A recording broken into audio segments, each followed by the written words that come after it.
நம்ம வீட்டில் இன்றைக்கி இட்லி வச்சு மட்டன் குழம்பு வைக்கிறோம். அது ஃபஸ்ட்டு விசில் வைக்கிறதுக்காக குக்கரில் மட்டனை கழுவி வச்சுருக்கோம். அதுக்கு கொஞ்சோண்டு கல் உப்பு ஆட் பண்ணுறேன், கொஞ்சம் மஞ்சள் பொடி ஆட் பண்ணுறேன், அது இஞ்சி பூண்டு பேஸ்ட்டு.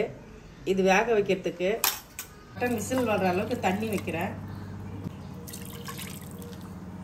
நம்ம இது விசில் வந்ததுக்கப்புறம் இதுக்கு தேவையான பொருள் இது மட்டன் குழம்பு வைக்கிறதுக்கு தேவையான பொருள்லாம் வச்சுருக்கோம். வெங்காயம் கட் பண்ணி வச்சுருக்கோம், தக்காளி, பச்சை மிளகாய், புதினா, கொத்தமல்லி, கருவேப்பிலை. இது நம்ம மட்டன் வேக வச்சுட்டு வந்ததுக்கப்புறம் பார்க்கலாம்.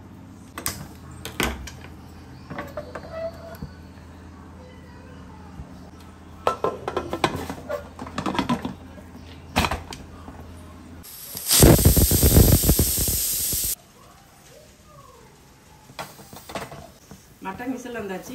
இப்போ குழம்பு வைக்கிறதுக்கு பேன் வச்சுருக்கோம். இதில் எல்லாம் தேவையான பொருளை சேர்த்து வதக்கிடலாம்.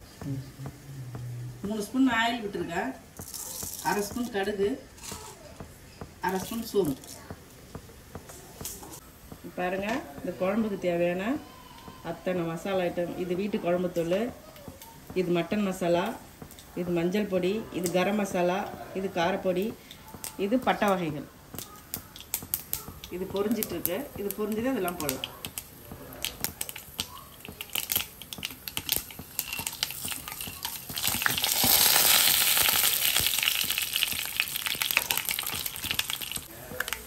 இது கருவேப்பிலை, தேவையான ஆனியன், பச்சை மிளகாய் தீனி வச்சுருக்கேன், அது சேர்த்துக்கிறேன். இது நல்லா வதங்கட்டும். வதங்கினதுக்கப்புறம் தக்காளி சேர்த்துக்கலாம். இஞ்சி பூண்டு பேஸ்ட் 2 ஸ்பூன். ஏற்கனவே நம்ம மட்டனில் வேக வைக்கிறதுக்குள்ளே போட்டிருக்கோம், அதனால் 2 ஸ்பூன் போட்டால் போதும். இதோட சேர்த்து தக்காளியும் ஆட் பண்ணிக்கலாம். 2 சேர்ந்து வதங்கிட்டு கரெக்டாக இருக்கும். இஞ்சி பூண்டு தக்காளி வெங்காயம் ஓரளவு வதங்கியாச்சு. இப்போ இதுக்கு தேவையான எடுத்து வச்சுருக்கிற மசாலா ஃபுல்லாக ஆட் பண்ணிக்கலாம். கொஞ்சம் நல்லா அந்த பச்சை வாசனை போகிற அளவுக்கு வதக்கிக்கலாம். நல்லா தண்ணி ஊற்றினா பச்சை வாசனை போகிற அளவுக்கு நல்லா வதக்கிக்கலாம். மட்டன் குழம்புக்கு உருளைக்கிழங்கு போட்டால் நல்லாயிருக்கும். எங்கள் வீட்டில் குழந்தைங்க இருக்காங்க, அதனால் நம்ம உருளைக்கிழங்கு சேர்த்துக்கிறேன். குழந்தைங்களுக்கு கொடுக்கலாம், உடம்புக்கு ரொம்ப நல்லது.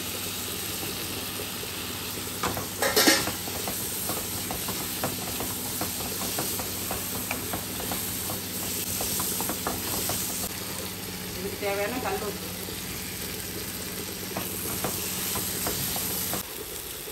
இது கூட கொஞ்சம் புதினா போட்டுக்கலாம், நல்லாயிருக்கும். குழம்புல நல்ல ஸ்மெல் நல்லாயிருக்கும். நம்ம வதக்கிட்டா இன்னும் நல்லாயிருக்கும். அதை பச்சையாக போட்டோட இப்படி போட்டோம்னா நல்லாயிருக்கும். ஏன்னா நம்ம பிரியாணின்னா அப்படியே மேலே போட்டுடலாம். இது மட்டன் குழம்புனா நல்லா நல்லா காரம் இறக்கி நல்லாயிருக்கும். எல்லாமே நல்லா வதங்கிடுச்சு. இப்போ நம்ம வேக வச்ச மட்டனோட தண்ணியோட சேர்த்துக்கலாம். இதில் கொஞ்சம் தண்ணி ஆட் பண்ணிக்கலாம், அப்போ தான் டிஃபனுக்கு கரெக்டாக இருக்கும்.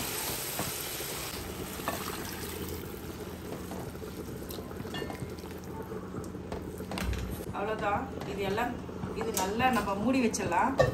நல்லா ஃபுல்லாக பச்சை வாசனை போகிற அளவுக்கு நல்லா கொதிக்கட்டும்.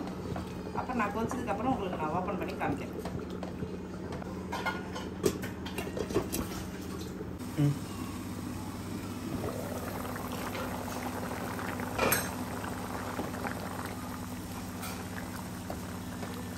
டிஃபன் குழம்புங்கிறதுனால கொஞ்சம் தண்ணியாகவே இருந்தால் நல்லாயிருக்கும் இட்லியில் சாப்பிட்றதுக்கு. அதனால் டிஃபனுங்கிறதுனால குழம்புலாம் வச்சுன்னா தேங்காய் ஆட் பண்ண மாட்டேன். டிஃபனுங்கிறதுனால போடுறேன், நல்லாயிருக்கும் சாப்பிட்றதுக்கு. காரம்லாம் இல்லாமல் குழந்தைங்களாம் கொடுக்கறதுனால காரம் இல்லாமல் சாப்பிடுவாங்க. உருளைக்கிழங்கோட சேர்த்தி கொடுக்கறதுனால குழந்தைங்க விரும்பி சாப்பிடுவாங்க.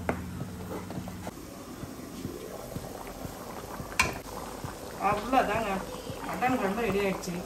மல்லித்தழையை தூவியாச்சு.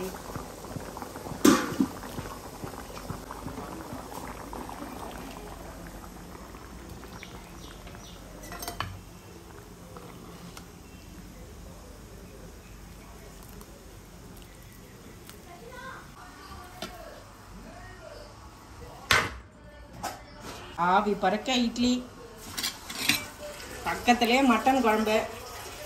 வாங்க எல்லாரும் சாப்பிடலாம். யார் அது? யாரம்மா? மாமா மாமா மாமா சொல்லு.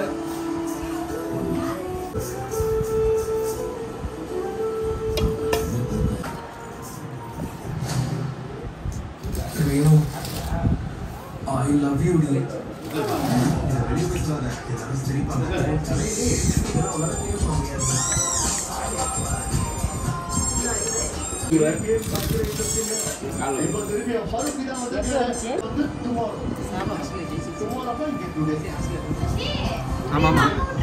USA England. USA கூட ஆக்சுவலி கேம் வந்து முடிஞ்சிச்சு. வின் பண்றது ரொம்ப கஷ்டம். ஓகேயா? நான் என்ன சொல்றேன்னா